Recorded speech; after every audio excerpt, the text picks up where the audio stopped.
Juice. शुक्रिया।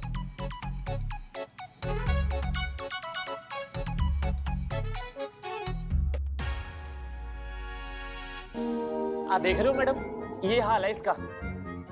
फिर बोलते कि लड़े क्यों ना हम। अंदर जाके खुद ले लो। देखिए प्लीज आप शुरू मत हो जाइए। दरअसल हम आप लोगों से ये कहने आए हैं कि आप लोगों की पूरी सिचुएशन एनालाइज करने के बाद हमें समझ में आया कि ये कोई प्यार वाला झगड़ा या प्यार खत्म हो जाने वाला झगड़ा है ही नहीं। ऐसा लगता है कि आप लोगों की शुरुआत से कभी नहीं बनी, आप लोग बिल्कुल भी कंपैटिबल नहीं हैं। और अगर ये बात हम इतनी आसानी से समझ सकते हैं तो फिर आप लोगों को अब तक समझ में क्यों नहीं आई?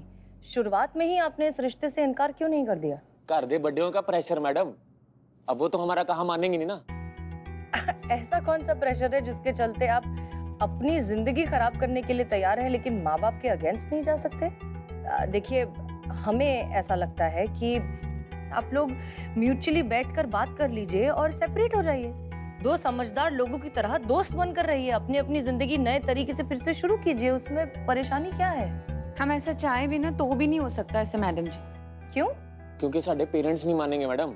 अब बताओ हम क्या कर सकते हैं? ये क्या बकवास चल रहा है? राकेश, ये सब क्या बकवास चल रहा है यहाँ? और ये पुलिस क्या कर रही है यहाँ पर? और ये सेपरेशन और डाइवोर्स, ये सब क्या हो रहा है?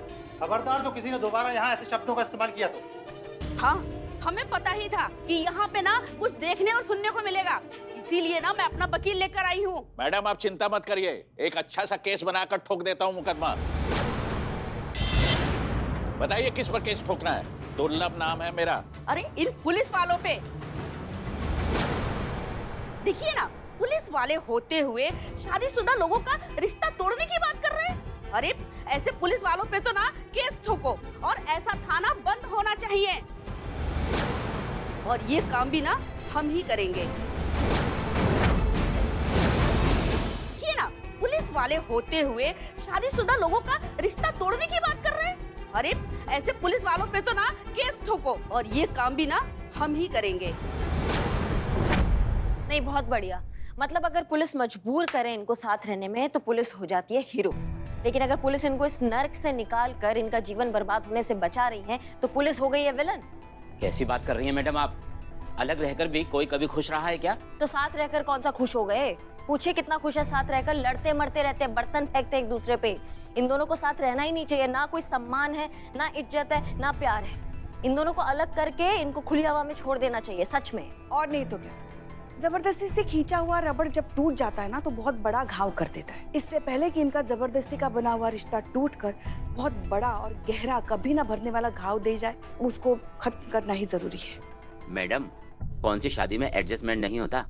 शादी के रिश्ते का दूसरा नाम ही एडजस्टमेंट है। तो आपने क्या इनका शादी कराया या इनको जॉब पे लगवाया कि भैया एडजस्टमेंट करो? काहे करेंगे एडजस्टमेंट? एक पेज पे जब प्यार हो, सम्मान हो, कदर हो ना, उन लोगों को शादी करना चाहिए। अगर आपस में बनी ही नहीं रही है, अगर रोज खटर पटर हो रही है तो वो शादी काहे करेंगे? आगे का जीवन बर्बाद काहे करेंगे? इनको अलग कीजिए भाई साहब, ये खुश नहीं है साथ में। समझिए आप हमारी बात को। मैं आपकी बात से सहमत हूँ मैडम। अगर हमारी बच्ची इस रिश्ते में खुश नहीं है तो इनका अलग हो जाना ही बेहतर है। हमें इस डिवोर्स से कोई ऑब्जेक्शन नहीं है। मेरे लिए मेरी बच्ची की खुशी सबसे बढ़कर है। कैसी बातें कर रहे हैं भाई साहब आप? जंगल में नहीं रहते हम लोग, समाज में रहना है तो समाज के कायदे कानून को मानना होगा। डिवोर्स के बाद कैसी कैसी बातें करते हैं लोग, जानते नहीं आप? जीना मुश्किल कर देंगे इन दोनों का लोग बाग। अरे तो आपके समाज के लिए अपनी बच्ची को रोता छोड़ दूं? तो आप क्या चाहते हैं? डिवोर्स हो जाए? ऐसे कैसे हो जाएगा? अरे हमारी बच्ची की खुशी भी कोई चीज है ना। कोई चीज नहीं, आप तो घर बिगड़वाना चाहते हैं। बिल्कुल नहीं हो सकता ऐसा। मारो क्या, आप ऐसे बोल रही हैं? ऐसी बात कैसे करते हैं आप? लेकिन दोनों इस तरह से झगड़ा करते हैं। अब किसी के मुंह से एक शब्द भी नहीं निकलेगा। ये थाना है, कुछ तो गरिमा रखिए। मैडम सर, थाना नीचे। देखिए, हम समझते हैं कि आप इनके माँ बाप हैं और इनके लिए सिर्फ अच्छा ही चाहते हैं, लेकिन ये साथ रहना चाहते हैं, नहीं रहना चाहते हैं, ये एक दूसरे से प्यार करते हैं, नहीं करते हैं, ये जो भी करना चाहते हैं ये इनका फैसला है, क्योंकि ये इनकी जिंदगी है। इनफैक्ट हमें ऐसा लगता है कि इन्हें एक और मौका देना चाहिए। इन्हें एक और बार मिलना चाहिए दोबारा से अजनबियों की तरह, उस तरीके से जिस तरह से ये शायद पहले मिले होते शादी करने से पहले। उस तरीके से ये लोग एक बार मिलेंगे, बात करेंगे और फिर तय करेंगे ये साथ रहना चाहते हैं या नहीं रहना चाहते हैं, और तब देखेंगे कि क्या होगा इनका जवाब, हाँ या ना।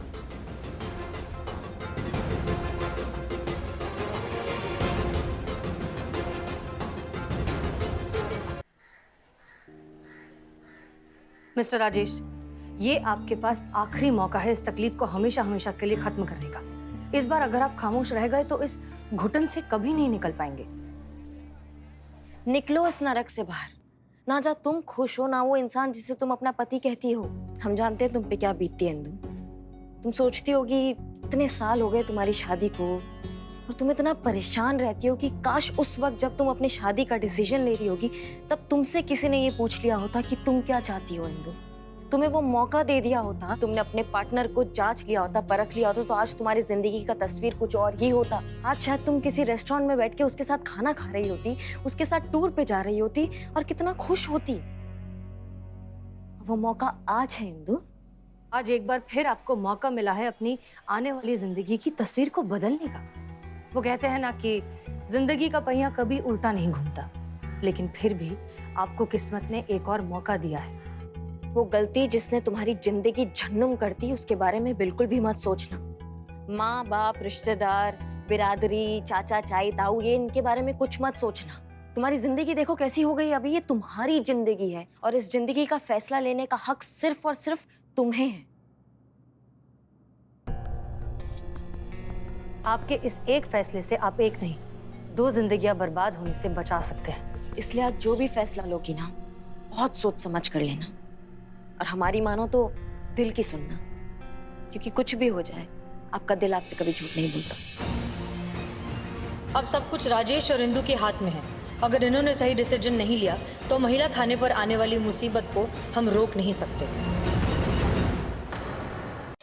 रोज दा यही हाल है ਤੁਹਾਡਾ। ਹੋਰ ਕੀ ਦੱਸਣਾ ਹੈ? मैं बोला तू मेरे को मारेगी, अरे मेरे को मारेगी। तुम मुझे मारोगे फिर। तू बकवास बंद कर, मैं तेरा मुंह तोड़ दूं। अरे बंद कीजिए, अंदर आइए। क्या कर रहे हैं? अंदर आइए, अंदर आइए, जाकर बैठिए वहाँ। बैठिए वहाँ, शांति से बैठिए।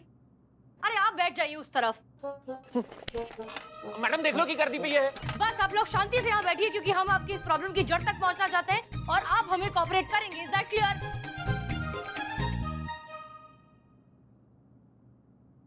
क्या देख रहे हैं आप? ਤੁਹਾਡਾ ਨਾਮ कितना सोना है, हसीना। इसका नाम देख लो, इंदु। इसको बुलाता हूँ ना तो ये और घर का नौकर चंदू दोनों एक साथ आवाज देते हैं। जी वाह जी वाह जी वाह। ਤੁਹਾਡੇ नाम तो म्यूजिक रखने लायक है ना राजेश। मार्केट में आवाज लगो तो 100 में से ना 80 बंदे पलट के देखेंगे। हेलो, मैंने अपना नाम ना खुद नहीं रखा, मेरे माँ प्यो ने नाम रखा है। हेलो, मेरा भी नाम ना मैं आधार कार्ड पे लेके नहीं चल रही, मेरे भी माँ प्यो ने नाम रखा है। शांत हो जाइए, बैठिए दोनों, वरना हम दोनों को जेल में डाल देंगे। ओके, तो आप लोगों की इस प्रॉब्लम के सॉल्यूशन तक पहुंचने के लिए हमने एक तरीका निकाला है जिससे हम आपके बारे में और पता लगा सकते हैं। ओके, तो आप ध्यान से सुनिए और शांति से सुनिए कि आपको करना क्या है। सामने आप दोनों के ये 2 स्लेट लिखिए, ठीक है? हम आप दोनों से कुछ सवाल करेंगे, उन सवालों के जवाब आपको इस पर लिखकर हमें बताना है। क्लियर? ठीक है, तो आप सबसे पहले अब एक दूसरे को किस नाम से कहकर पुकारते हैं वो नाम अपनी अपनी स्लेट पर लिखिए। पढ़ा दो मेनू।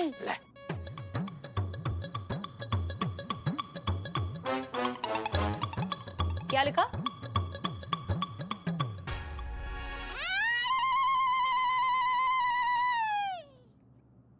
ओके, अब इसे पोंछकर अपना अपना नाम लिखिए।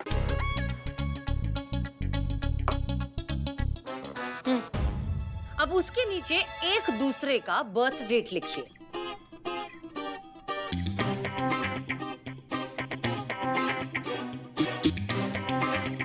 दिखाइए।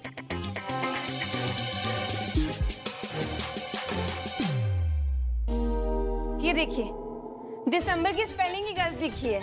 पढ़े लिखे आदमी की गलत है, दिसंबर ठीक तो है। अच्छा ठीक है, ठीक है, ठीक है। अब आप पहले ये बताइए कि आपने एक दूसरे के जो बर्थ डेट है वो सही लिखे हैं या नहीं?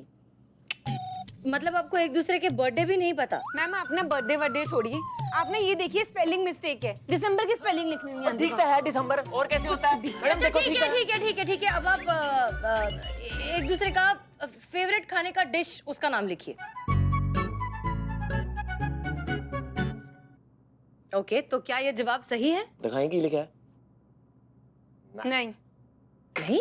ये मेरी वोटी है और इसको ये नहीं पता कि मेरे को खाने में क्या पसंद है। तुम्हें पता है मुझे क्या पसंद है? बटर चिकन लिख रहा है, कभी देखा है मुझे खाते हैं बटर चिकन? छोड़ देता है मैं। अरे छोड़ देता क्या मतलब होता है? तू मौसम की तरह वो रंग बदलती रहती है, कभी चीजें छोड़ती रहती है, पकड़ती मेरे सामने रहती है। जुबान चला के आराम से बात करो। तू चुप करके इधर कर।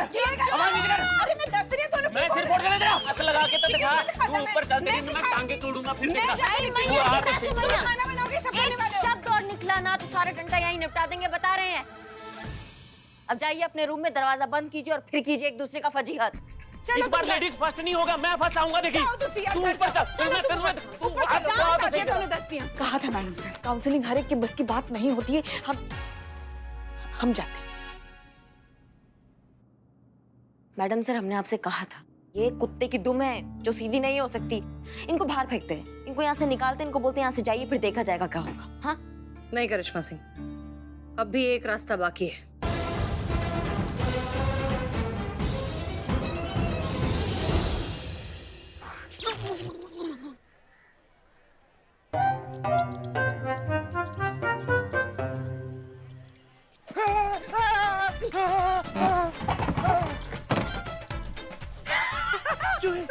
चूहे मुझे बेकार आते। बरखुरदार जाओ, तुम्हें श्राप देता हूँ, तुम्हें इंदु भाभी जैसी बीवी मिले। अरे तुम कलेश खाकर मर जाओ, मर जाओ, मर जाओ। ये लो, सर पे बांध लो और खाओ। क्या खाऊं इसको? कसम खाओ। अच्छा, अच्छा। हम शादी नहीं करेंगे। गरम है? हाँ, शपथ खाओ।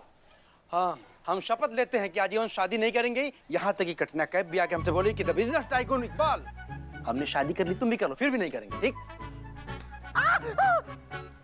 क्या रे, तुम लोगों की सी ग्रेड फिल्म में डाकू का रोल मिल गया क्या, जो सर पे सब बांध के घूम रहा है? सब एकदम भेड़ बकरी मुर्गा मुर्गी का चोर लग रहा है तुम दोनों। ए निठल्ली, सही, हम डाकू नहीं, बागी है बागी। ये काला कफन सर पे बांधा है, वो बगावत की निशानी है। बगावत शादी से, घर बार से, बीवी से। कौन कौन है तुम लोग का गिरोह में? हमारे गिरोह में 1 2 3 संतोष जी हमारे गिरोह में है, हमारे पार्टी में है। संतोष जी शादी नहीं करेगी, हमारे पार्टी का नाम ही है शादी नेवर फॉरएवर। क्यों नहीं करेगी शादी? ये दल बदलू करनी है मुझे शादी, क्यों ना करूं मैं? मुझे शादी से कोई प्रॉब्लम नहीं है। पता था, हमको पता, हमको पता था संतु जी। बस हमारा प्रश्न ये है संतु जी कि आप जो भी फ्यूचर हस्बैंड के बारे में सोच रही हैं, उसमें क्या क्या क्वालिटी, क्या क्या गुण है जो आप देखती हैं? मतलब क्या क्या उम्मीदें हैं आपकी? आप बताएं, जरा विस्तार से बताएं। क्वालिटी का तो देख पता नहीं है, पर हाँ ये चीज जरूर तय है कि वो पुलिस वाला नहीं होगा। पुलिस वाला नहीं होगा? चुर।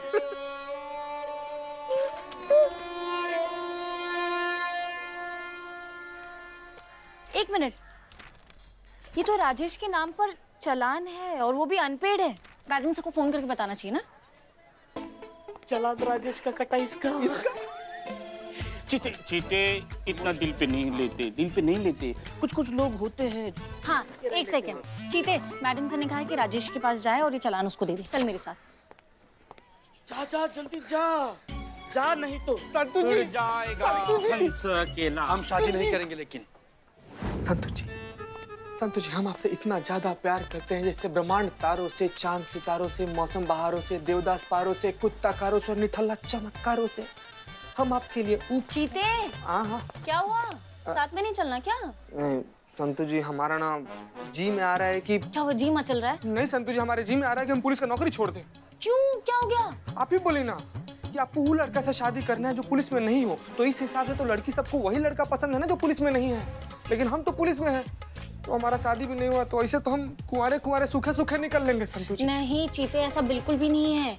इनफैक्ट लड़कियों के जो घर वाले हैं ना, उनको गवर्नमेंट जॉब वाला लड़का बहुत पसंद है, सबसे पहला प्रेफरेंस उनको देते हैं। हाँ, और ऊपर से लड़कियां जो है ना, वो यूनिफॉर्म वाले लड़कों को ज्यादा पसंद करती है, क्योंकि यूनिफॉर्म में लड़के हैंडसम लगते हैं ना। फिर तो ये तो डायरेक्ट हाँ हो गया ना। क्या?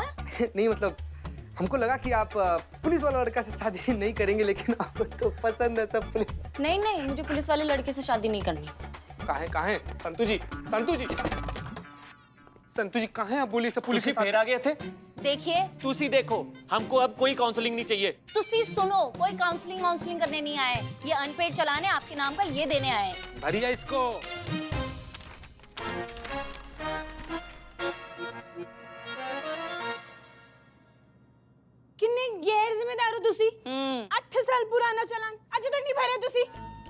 मेरा चलान, मेरे पैसे, मैं चाहे परूं चाहे ना परूं। तू कौन होती है बीच में बोलने वाली? जब देखो छिपकली की तरह आगे चिपक जाती है मेरे से। छिपकली? हाँ छिपकली बोले तुसी मैं? हाँ, तू छिपकली भी है, तू सुंडी भी है, तू मकड़ी भी है, तू केकड़ी भी है, तू डकड़ी भी है। तुसी डंको, तुसी कुछ भी बोले जा रहे हो। मैं कुछ करा, ये कुछ करा, ये करा, और छिपकली भी सुनो तोड़े मुंह ना। तुसी ये बोलो तुसी ऐसे दिमाग चुप। संतु जी पानी कोल्ड ड्रिंक। तुझे निकलो है तो निकलिए यहाँ से। आप लड़िए मत। आप जाइए। चलिए जा रहे हैं। चलिए। इसके ऊपर खून सवार है। चलिए। तमीज नहीं है, तोनु बात करने की तमीज नहीं है। तमीज तेनू नहीं है।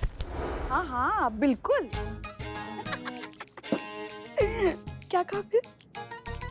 अच्छा हाँ, तो फिर नहीं ऐसे मत कहो।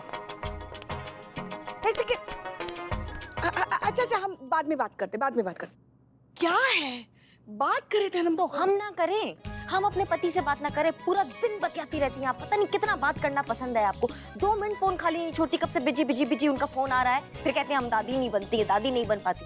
आपकी जानकारी के लिए बता दे, हम अभी अपने लल्ला से बात नहीं कर रहे थे। देहरादून वाली जो मासी है ना, उसके साथ बात कर रहे थे। एक मिनट, आप अभी लल्ला से बात नहीं कर रही थी? भरोसा नहीं है ना? ये देख, ये लल्ला का नंबर है, नाम लिखा है। कमाल है, फिर उनका नंबर कब से बिजी आ रहा है, फोन ही नहीं उठा रहे हैं वो हमारा। तो हमें क्या पता किसके साथ बात कर रहा है वो? मैडम सर ने लल्ला का नंबर मांगा था, पता नहीं उन्होंने किसको दिया। पूछिए उनसे। Madam sir? खामखा हमारी बात आधे में तोड़वा दी। क्या बात है, आपका सेंस ऑफ ह्यूमर तो बहुत कमाल का है। नहीं मतलब हमने तो सुना था कि आप मतलब बहुत सीरियस टाइप, स्ट्रिक्ट टाइप अफसर है, ज्यादा हंसी मजाक पसंद नहीं है आपको, बहुत अनुशासन प्रेमी अफसर है। हाँ है, अनुशासन प्रेमी तो है, लेकिन वो सिर्फ हमारा ऑफिशियल साइड है। काम के बाद तो हम इंसान ही है ना। हाँ, आपकी वाइफ करिश्मा सिंह बहुत स्ट्रिक्ट पुलिस ऑफिसर हैं, ये हम मानते हैं, लेकिन इसका मतलब ये नहीं है कि सारे ऑफिसर्स वैसे ही होते हैं। बहुत सुना है आपके बारे में, सच कहें तो दिल से आपके बहुत बड़े प्रशंसक हैं। सच में बहुत अच्छा काम कर रही हैं आप, बहुत प्रभावित हैं हम आपसे, दिली इच्छा है आपसे मिलने की। अरे वाह, जी जी, बहुत बहुत शुक्रिया सारे कॉम्प्लीमेंट्स के लिए। और अब आप आ ही जाइए थाने, हम सब भी आपसे मिलना चाहते हैं। हमें बहुत अच्छा लगेगा अगर आप आएंगे तो। जी अब तो आना ही पड़ेगा, आपका बात कैसे टाल सकते हैं। जल्दी मिलते, रखते हैं। जी जी, बहुत जल्द मिलेंगे। का क्या? नहीं, आप हमारे लल्ला से बतिया रही थी। हमारा लल्ला है वो, आपका पति है। हमको पता है पुष्पा जी, आप अभी बीच में मत बोलिए, हम मैडम सर से बात कर रहे हैं, ठीक है? नहीं मतलब आपने हमको सूचित भी नहीं किया कि आपको लल्ला से बात करनी है, तो हम। क्यों, आपको जलन हो रही है? जलन? हमको जलन वलन नहीं होता है मैडम सर, हमको बिल्कुल जलन नहीं होता है। ये तो बस आप नहीं मतलब आपने ऐसे डायरेक्ट उनको कॉल कर लिया ना, तो हमको बता देती तो हम मिलवा देते ना आपको सीधा। अब बैठते यहाँ पे बतियाते, फिर जितना आपको बतियाना था। और देख रहे थे हम काफी मतलब ऐसा प्यार से आप बतिया रही थी उनको, बहुत ऐसा वार्तालाप चल रहा था। हो गया है या फिर बुलाएं उनको यहाँ पे, और अगर बातें रह गई हैं तो वो भी कर लीजिएगा। नहीं, हो गया, शुक्रिया। अरे करिश्मा सिंह, अरे रुकिए, हमारी बात तो सुन लीजिए। देखिए, हम आपको बताते हैं कि हम आपके हस्बैंड से बात दरअसल क्यों कर रहे थे। ऐसा है कि हमारी तो शादी हुई नहीं है, तो अब पति पत्नी एक दूसरे से क्या बात करते हैं, उनके कैसे जज्बात होते हैं, क्या फीलिंग्स होती है, क्या रोमांस होता है, उसका हमें कोई अंदाजा ही नहीं है ना। लेकिन इंदु और राजेश का केस सॉल्व करने के लिए ये जानना बहुत जरूरी है। इसीलिए हम बस फोन पर आपके हस्बैंड से इस बात का उनका पॉइंट ऑफ व्यू ले रहे थे। हम कुछ मतलब हम समझाते हैं और विस्तार में समझाते हैं। देखिए, क्या हुआ कि हमने आपके हस्बैंड से 2 मिनट हंस खेल के बात क्या कर ली, आप आग बबूला हो गई। मानेंगे नहीं, लेकिन आप हो गई, जल गई, परेशान हो गई। इतना भी आपने हमारा लिहाज नहीं रखा और चल के बाहर आ गई। इससे यह साबित होता है कि आपके और आपके हस्बैंड के बीच बहुत गहरा अच्छा प्यार है, इसलिए तो आप जली। दूसरी तरफ जब हमने एक लड़की को सेल्स गर्ल बनाकर राजेश के पास भेजा, एक क्रेडिट कार्ड बेचने के बहाने, तब उस लड़की ने राजेश से इंदु के सामने बैठकर बहुत फ्लर्ट किया, बहुत हंस के बात की, लेकिन इंदु को कोई फर्क ही नहीं पड़ा। उसे ना जलन हुई, ना परेशानी हुई, कुछ भी नहीं हुआ। अब इस बात का क्या मतलब हुआ? इसका मतलब ये हुआ मैडम सर कि उनको एक दूसरे से मतलब है ही नहीं, उनमें प्यार है ही नहीं, इसलिए उनको एक दूसरे की हर चीज से दिक्कत है। वो जब देखो लड़ते ही रहते हैं, वो समझते नहीं है एक दूसरे को, वो रहना ही नहीं चाहते एक दूसरे के साथ। एग्जैक्टली क्योंकि उनका रिश्ता थोपा हुआ और जबरदस्ती का रिश्ता हमेशा नाकाबिले बर्दाश्त हो जाता है। लेकिन मैडम सर, ये लोग अलग क्यों नहीं हो जाते हैं? यही तो पता लगाना है करिश्मा सिंह, यही तो हमारा तफ्तीश का विषय है कि वो अलग क्यों नहीं हो रहे। अच्छा, एनीवेज एक और बात हम आपको बता ही दे, हमने आपके लल्ला से कुल मिलाकर सिर्फ 15 मिनट बात की, लेकिन उस 15 मिनट में उन्होंने 50 बार आपका नाम लिया है। इनफैक्ट आधी से ज्यादा हमारी बातें आप ही के बारे में हुई हैं, इसलिए प्लीज आप बिल्कुल भी टेंशन कभी भी मत लीजिएगा, क्योंकि आप दोनों एक दूसरे से बहुत प्यार करते हैं, आपका रिश्ता बहुत मजबूत है और कोई तीसरा इंसान उसके बीच कभी आ ही नहीं सकता। You have a very loving and caring partner.